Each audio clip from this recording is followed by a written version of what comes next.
स्वागत है आपको फिर से आपका यूट्यूब परिवार जिसका नाम है टेस्ट स्टडी पीके में। तो चलिए मैं फिर से आप लोग के लिए साइंस ऑब्जेक्टिव लेके आप लोग के बीच हाजिर हूँ।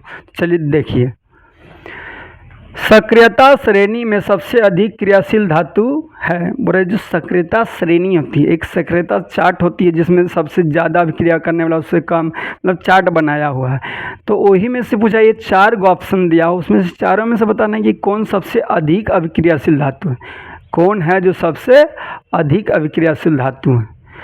AU, Na, Hg या Cu, बताइए। तो सबसे अधिक अभिक्रियाशील इस चारों में से कौन है? तो सोडियम यानी Na।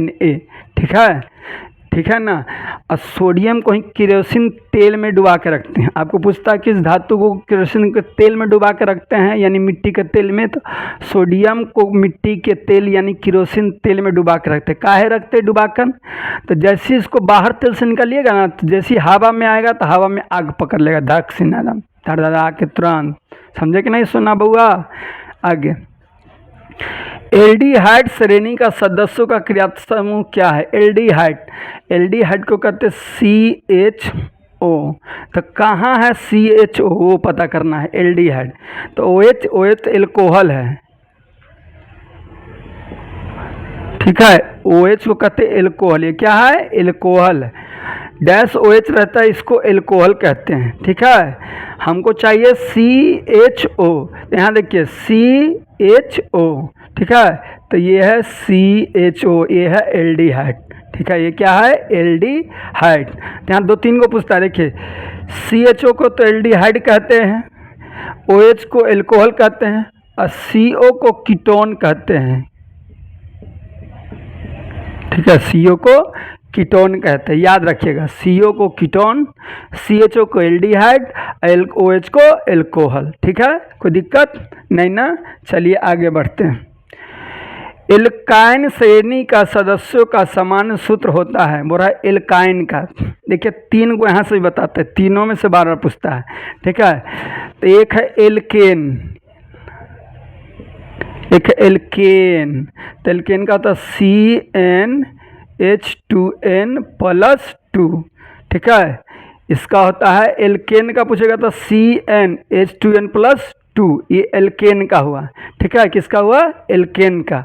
एक होता है एल्कीन, यहाँ देखिए एल्कीन, एल्कीन का होगा CnH2n। ठीक है, एल्केन रहे तो CnH2n+2, एल्कीन रहे तो CnH2n, और एल्काइन रहे, क्या रहे? एल्काइन रहे तो इसका होगा CnH2n-2।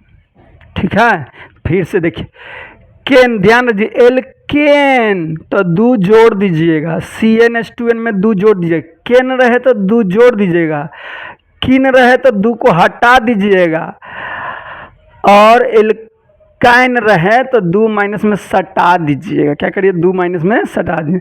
तो केन तो 2 को सटा देना है, किन तो 2 को साफे हटा देना है, और काइन रहे तो 2 माइनस में सटा देना है। कोई दिक्कत नहीं ना। चलिए आगे।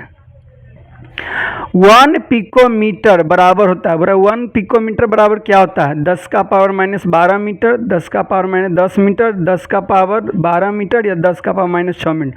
तो 1 पिकोमीटर क्या होता है? 10 का पावर 12 मीटर। क्या होता है? 10 का पावर 12 मीटर। कोई दिक्कत नहीं ना। चलिए आगे बढ़ते हैं। निम्नलिखित में नर युग्म हो कौन है? बोला नर युग्म। नर मतलब होता है पुरुष, नर मतलब पुरुष, जो पुरुष उसको नर कहते। तो नर में क्या होता है? शुक्राणु, अंडाणु, योनि या फैलोपियन नलिका।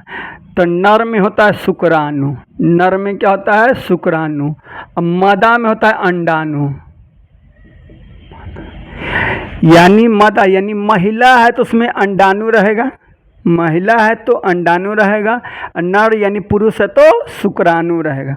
मादा यानी महिला तो अंडाणु, नर यानी पुरुष तो शुक्राणु। ठीक है, जिब्रेलिन है। बोला जिब्रेलिन क्या है? पूछ रहा है आपसे जिब्रेलिन, नाम दिया कि जिब्रेलिन क्या है? हार्मोन है, वसा है, एंजाइम है या कार्बोहाइड्रेट है? तो बताइए कि जिब्रेलिन क्या है? तो जिब्रेलिन क्या है? हार्मोन है। जिब्रेलिन क्या है? हार्मोन है। ठीक है, जिब्रेलिन क्या है? हार्मोन। पादप में फ्लोएम उत्तरदायी है।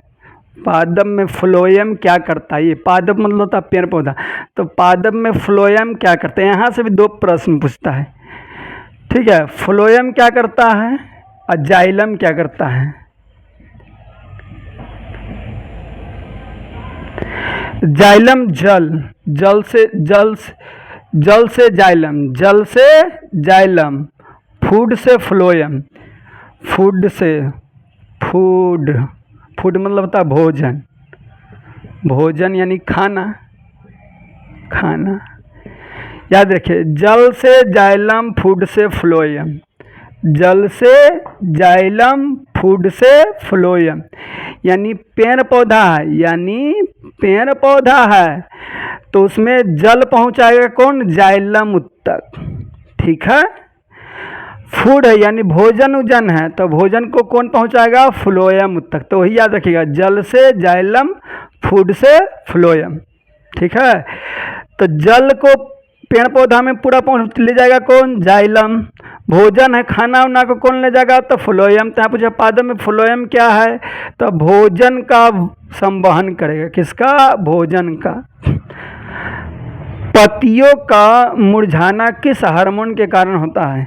यानी जो पेड़ पौधा उसका पत्ती मुरझा गया, पेड़ पौधा का पत्ती मान लीजिए ऐसा मुरझा गया, ठीक है, तो किसके कारण, कौन हार्मोन के कारण होगा? ऑक्सिन, जिब्रेलिन, साइटोकाइनिन या एबिसिक अम्ल? तो किसके कारण होता है? एबिसिक अम्ल के कारण। किसके कारण होता है? एबिसिक अम्ल के कारण क्या होता है? पेड़ पौधा का पत्ती मुरझाने लगता है, ठीक है। 2 तंत्रिका कोशिका के मध्य खाली स्थान को क्या कहते हैं? मान लीजिए 2 गो एगो यह तंत्रिका है तंत्र, एगो यह तंत्रिका, दोनों तंत्रिका तंत्र में बीच में जो खाली जगह रहेगा, ये बीच में जो खाली जगह है, बीच में दोनों के बीच में खाली जगह, उसको कौन नाम देते, क्या नाम से जानते हैं? द्रुमिका, सिनेप्लेक्स, एक्सॉन या आवेग? तो क्या कहते हैं? सिनेप्लेक्स। 2 तंत्रिका और तंत्र के बीच खाली जगह क्या कहते हैं? सिनेप्लेक्स, ठीक है। कोई दिक्कत नहीं ना? आगे, एल्कीन अलैंगिक जनन मुकुलन द्वारा होता है। बुरा, अलैंगिक जनन मुकुलन किस में होता है? अलैंगिक जनन का मुकुलन किस में होता है? तो ईस्ट में होता है। किस में होता है? ईस्ट में। अमीबा में द्विखंडन होता है। अमीबा में क्या होता है? द्विखंडन। अमीबा में द्विखंडन, ईस्ट में मुकुलन, ठीक है ना, ईस्ट में मुकुलन। तो श्योर कि आपको इस वीडियो में मज़ा आ रहा होगा। मज़ा आ रहा है तो वीडियो को शेयर कर दीजिए दोस्तों के बीच में। एक लाइक तो बनता है कि लाइक कर दीजिए। आज के इतना रहने देते हैं। जय हिंद, जय भारत।